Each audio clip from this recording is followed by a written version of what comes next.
Hey everybody, it's Mr. Haskell, and I'm back with more things you should know by being alive. And this one's kind of personal because Alex had asked me who my favorite philosopher was, and I'm remaking this video because my last one had some audio problems, and several people pointed it out, and I wanted to make sure that I accommodated. And I'm trying to provide people with a chance to learn something new, and I want to bring to light my favorite philosopher, and his name is John Locke. John Locke was born in 1632 in Somerset, England, and he grew up during a time of intense political and religious upheaval. He made his way through the English Civil War, regicide, restoration, the whole gamut. He studied medicine, he studied philosophy at Oxford, and then he became a physician, a scholar, and then eventually a political observer. He was embedded in England's most progressive intellectual circles. Locke lived through the English Civil War, Cromwell's Republic, the restoration of the monarchy, and then the Glorious Revolution. He accompanied William of Orange into England, and then upon his return, provided a writing that justified putting William and Mary on the throne. But anyway, he wasn't just a thinker in a library. He watched governments collapse and rebuild, and this shapes almost everything that he believes. Let's start here. In 1689, John Locke published a work, an essay concerning human understanding. In this work, he proposed something radical. The mind is a tabula rasa, a blank slate, that we are not born with built-in knowledge or divine truths. Instead, we gain understanding through experience, through what we see, hear, feel, and reflect upon. This was revolutionary. It challenged the church, it challenged tradition, and also class-based thinking. It also laid the foundation for modern psychology, educational theory, and the belief that people can learn and reason and improve, not just the elite. Now, also in 1689, Locke published the Second Treatise of Government, a book that would fuel revolutions.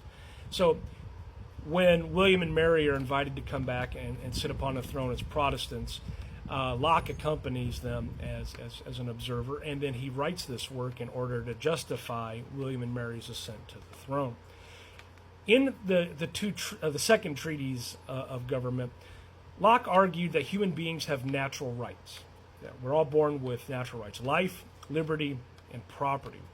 And that we as people enter into a social contract with the state, forming governments to protect those natural rights. And if a government fails to protect them, or if the government becomes abusive, then the people have a right to resist the government or ultimately replace the government. Now, this was not just political philosophy, it was also a blueprint for legitimate rebellion. Monarchs ruled by divine right. Locke said, no, power comes from the consent of the governed. That idea wouldn't just stay within the boundaries of the British Isles. Now, Locke also champions religious liberty. In a letter concerning toleration, Locke argued that the state could not interfere with individual belief. And so his reasoning wasn't just spiritual, it was practical. Forcing people to conform breeds hypocrisy. It breeds unrest. So for Locke, rationality was the key. Reason should guide both personal belief and also public law. And this commitment to reason and toleration laid groundwork for the separation of church and state. Those things are now foundational to modern liberal democracies, especially in America, even though it seems to get challenged more and more. Now, if we fast forward past the life of Locke to 1776, Thomas Jefferson writes the Declaration of Independence. But the fingerprints of Locke are everywhere on the document. Life, liberty, and the pursuit of happiness is Locke's life, liberty, and property. Governments derive their just powers from the consent of the governed. Locke. It is the right of the people to alter or abolish oppressive governments. Locke. James Madison, George Mason, and Alexander Hamilton also drew heavily from Locke. So Locke wasn't a mere influence, he was a foundational architect of the American political mindset. Why does John Locke still matter? Well, for me, he's an important part of my government classroom at the high school I teach at. And I use him alongside Thomas Hobbes and Jean-Jacques Rousseau, and we sprinkle in some Baron de Montesquieu and all the things. But we remember John Locke not because he influenced revolutionaries, but because his ideas still shape how we understand freedom, rights, and reason. Do we believe people are born equal? That's Locke. Do we value education as the key to self-improvement? That's Locke. Do we question government authority when it overreaches? That's Locke too.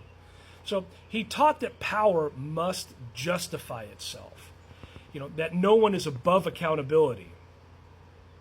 And that government only works when built on consent, reason, and individual dignity.